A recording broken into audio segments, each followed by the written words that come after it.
സിപിഎമ്മിനെതിരെ ഗുരുതര ആരോപണങ്ങളുമായി കെ സുധാകരൻ രംഗത്തെത്തിയിരിക്കുകയാണ്. UDF കേരളത്തിലെ മുഴുവൻ സീറ്റുകളും സ്വന്തമാക്കുമെന്ന് മനസ്സിലായതോടെയാണ് സിപിഎം കള്ളവോട്ട് ചെയ്യാനുള്ള ശ്രമം തുടങ്ങിയതെന്ന് സുധാകരൻ ആരോപിക്കുന്നു. അവർ കള്ളവോട്ട് ചെയ്യാൻ എന്തു പണിയും എടുക്കുന്നവരാണ്. താൻ കള്ളവോട്ടിനെതിരെ കോടതിയിൽ പോയി ജയിച്ചു വന്നയാളാണ്. കള്ളവോട്ട് ചെയ്യാതിരിക്കാൻ സിപിഎമ്മിന് നിർവാഹമില്ല. പ്രായമായവരുടെ വോട്ടവകാശം 100% സുരക്ഷിതമാക്കാനാണ് ഇത്തരമൊരു നിയമം ഉണ്ടാക്കിയത്. അത് ചുളിവിൽ അടിച്ചെടുക്കാനുള്ള ശ്രമമാണ് സിപിഎം നടത്തുന്നത്. കിട്ടിയ ആനുകൂല്യം അവർ ദുരുപയോഗം ചെയ്യുകയാണ് എന്ന ആരോപണവും സുധാകരൻ ഉന്നയിച്ചു. കാസർകോട്ടെ UDF സ്ഥാനാർത്ഥി രാജ്മോഹൻ ഉണ്ണിത്താനെതിരെ സമൂഹമാധ്യമങ്ങളിൽ പ്രചരിച്ച വീഡിയോയ്ക്കെതിരെയും അദ്ദേഹം പ്രതികരിച്ചിരുന്നു. സിപിഎമ്മിന് എന്തെങ്കിലും ചെയ്യാൻ പണി വേണ്ടേ? അവർക്ക് പഠിച്ച പണിയല്ലേ ചെയ്യാൻ കഴിയൂ. നേർവഴിക്ക് പോകാൻ കഴിയാതാകുമ്പോൾ ഇത്തരം പണി ഒപ്പിക്കും. അതിലൂടെയൊക്കെ എന്ത് കിട്ടും? 2-5 വോട്ട് കിട്ടും. ദൈവത്തിന് പോലും അവരെ രക്ഷിക്കാൻ കഴിയില്ല എന്ന് സുധാകരൻ രൂക്ഷമായ രീതിയിൽ തന്നെ വിമർശിച്ചു. സിപിഎം ദുരുപയോഗം ചെയ്യല്, കള്ളവോട്ട് ചെയ്യാൻ എന്ത് പണിയെടുക്കുന്ന പണിക്കാരാണ്. നല്ല പണിക്കാരാണ്, പണി അറിയാം അവർക്ക്. ഞാൻ ചോദിക്കുന്നു, കള്ളവോട്ട് ഏത് കാലത്ത് ആരംഭിച്ചതാ? ഞാൻ കള്ളവോട്ടിനെതിരെ കോടതിയിൽ പോയി ജയിച്ചു വന്ന MLA അല്ലേ? ഇതൊക്കെ അറിയില്ലേ, ഓർമ്മയില്ലേ? അതിനു മുമ്പ് ഞങ്ങൾ പെറ്റീഷൻ കൊടുത്തതല്ലേ കള്ളവോട്ട് സിപിഎമ്മിന് ചെയ്യാതിരിക്കാൻ നിർവാഹമില്ല. ഇത് കിട്ടിയ ആനുകൂല്യം ദുരുപയോഗം ചെയ്യലാണ്. പ്രായമുള്ള ആളുകളുടെ വോട്ടവകാശം അത് 100% സുരക്ഷിതമാക്കാനാണ് ഉദ്യോഗസ്ഥന്മാർക്ക് അതിന് ഉത്തരവാദിത്വം കൊടുത്ത് അങ്ങനെ ഒരു നിയമവും അങ്ങനെ ഒരു ക്ലോസും ഉണ്ടാക്കിക്കൊണ്ടാകുന്നത്. അത് ചുളുവിൽ അടിച്ചെടുക്കുകയാണ് സിപിഎം. അവർക്ക് തൽക്കാലത്തേക്ക് അവർക്ക് ഒത്തിരി വോട്ട് ലഭിക്കാൻ സാധിക്കുന്ന വഴിയിലേക്ക് ആ നല്ല നിയമം കൊണ്ടുപോവുകയാണ്. അത് ദുരുപയോഗം ചെയ്യാണ്. അതുകൊണ്ട് സിപിഎം കള്ളവോട്ട് ചെയ്തേ ശീലമുള്ളൂ. അവരെ കുറ്റം പറഞ്ഞിട്ട് കാര്യമില്ല. പഠിച്ചതല്ലേ ചെയ്യാൻ പറ്റൂ, ശീലിച്ചതല്ലേ പറയാൻ പറ്റൂ. അവരെ കുറ്റം പറഞ്ഞിട്ട് എന്ത് കാര്യം? അതുകൊണ്ട് അവർ നന്നാവുന്നില്ല. ഒരു കാര്യത്തിൽ ഒരു പ്രശ്നമുണ്ട്.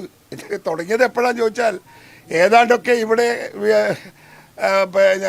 UDF 20-20 വാങ്ങും എന്ന റിപ്പോർട്ട്, എന്ന സർവേ പുറത്ത് ഏതാണ്ട് വന്നപ്പോൾ ആണ് ഇത് തുടങ്ങിയതെന്ന് ഓർമ്മ വേണം. അപ്പോൾ അവർക്ക് ആശങ്ക വന്നു, ഭയപ്പാട് വന്നു തകർക്കണം. അതിനുവേണ്ടി കള്ളവോട്ട് ചെയ്യുന്നു, വേറെ മാർഗമൊന്നുമില്ല. 100% ഞങ്ങളൊക്കെ പ്രതീക്ഷിക്കുന്നു. ഞങ്ങളതിൻ്റെ മുൻകരുതലെടുക്കും. ഒരു തർക്കവും വേണ്ട കാര്യത്തിൽ. ഇതിൽ ഈ തെരഞ്ഞെടുപ്പ് കമ്മീഷൻ പറഞ്ഞത് ഈ വീട്ടിലെത്തി വോട്ട് ചെയ്യുന്ന ആൾക്കൊപ്പം ഈ രാഷ്ട്രീയ പാർട്ടികളുടെ ആളുകളും പോകണം എന്ന് പറഞ്ഞിരുന്നു. അതിലൊരു വീഴ്ച വന്നിട്ടുണ്ടോ? വീഴ്ച വന്നതല്ല. ശരിക്കും കോൺഗ്രസിന്റെ യഥാർത്ഥത്തിൽ അറിയിക്കേണ്ടുന്നവരെ വേണ്ട രീതിയിൽ അറിയിക്കുന്നില്ല എന്നുള്ളതാണ് സത്യം. കാരണം ഉദ്യോഗസ്ഥ തലത്തിലും രാഷ്ട്രീയമുണ്ട്. അവർ CPM-കാരെ സഹായിക്കുന്നുണ്ട്. അവർക്ക് രാഷ്ട്രീയം കളിക്കുന്നത് കൊണ്ട് തന്നെ കോൺഗ്രസിന്റെ ആളുകൾക്ക് ഡയറക്ഷൻ കിട്ടുന്നില്ല. ഡയറക്ഷൻ കിട്ടിയാൽ ഞങ്ങൾ പോകാതിരിക്കുന്ന വിഷയമില്ല. പോയിട്ടില്ലെങ്കിൽ പോകാതിരിക്കുന്നതിൽ ഉത്തരവാദിത്വം അറിയിക്കേണ്ടുന്ന ഉദ്യോഗസ്ഥന്റെ കൃത്യവിലോപമാണ്. അതുകൊണ്ട് ഞങ്ങൾ പരാതിപ്പെടും. അത് തൃപ്തികരമല്ലെങ്കിലും ആശാസ്യമാണ്. അത്രയെങ്കിലും ചെയ്തല്ലോ. ഇടതുപക്ഷം ഭരിക്കുമ്പോൾ 5 പേരെങ്കിലും സസ്പെൻഷൻ നടത്തി നടപടി എടുത്തു എന്നത് ആശാസ്യമാണ്. നമുക്കൊരു പുതിയ കോൺഫിഡൻസ് ആണ്. Welcome it. എനിക്ക് CPM-കാരെ അറിയുമ്പോൾ നിങ്ങൾക്കൊന്നും ആർക്കും അറിയില്ല. ഞാനതെല്ലാം ഇവരുമായി വളരെയേറെ എല്ലാം സ്റ്റഡി ചെയ്ത ഒരാളാണ്. അവരെ അക്രമ സ്വഭാവവും അവരെ അക്രമവും രാഷ്ട്രീയവും എല്ലാം ബോംബ് പൊട്ടിച്ച് ഞാൻ ചോദിക്കുന്നു, ഈ തെരഞ്ഞെടുപ്പിൻ്റെ കാലഘട്ടത്തിൽ ആരെങ്കിലും ബോംബ് പൊട്ടിക്കുമോ? എന്നിട്ട് എന്ത് നുണയാ പ്രചരിപ്പിച്ച് അവസാനം ബ്രാഞ്ച് സെക്രട്ടറി തന്നെ പറഞ്ഞില്ലേ, പാർട്ടി പറഞ്ഞാണ് ഞങ്ങൾ ബോംബ് പൊട്ടിച്ചതെന്ന്. എന്താ മറുപടി അവർക്ക്?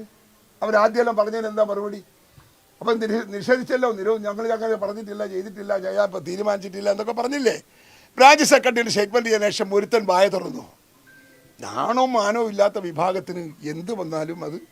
ഇതോടൊപ്പം തന്നെ വടകരയിലെ LDF സ്ഥാനാർത്ഥിയായ KK ശൈലജയ്ക്കെതിരെ സമൂഹ മാധ്യമങ്ങളിൽ സൈബർ അതിക്രമങ്ങൾ നടക്കുന്നുവെന്ന ആരോപണത്തിലും കെ സുധാകരൻ പ്രതികരിച്ചിരുന്നു. KK ശൈലജയ്ക്കെതിരെ അത്തരത്തിലുള്ള കമന്റുകൾ വന്നിട്ടുണ്ടെങ്കിൽ അത് തെറ്റാണെന്നും അദ്ദേഹം പറഞ്ഞു. അതിൽ ഒരു തർക്കവുമില്ല. എന്നാൽ കമന്റുകൾ വന്നു ഇല്ലയോ എന്നത് വിവാദത്തിലാണെന്നും സുധാകരൻ കണ്ണൂരിൽ മാധ്യമങ്ങളോട് വ്യക്തമാക്കിയിരുന്നു. എന്നാൽ അതേസമയം തന്നെ കല്യാശ്ശേരിയിലെ കള്ളവോട്ട് കേസിൽ 6 പേർക്കെതിരെ കേസെടുത്തിട്ടുണ്ട്. CPM മുൻ ബ്രാഞ്ച് സെക്രട്ടറിയായ ഗണേശനാണ് 1-ാം പ്രതി. 5 പോളിംഗ് ഉദ്യോഗസ്ഥരും പ്രതിപട്ടികയിലുണ്ട്.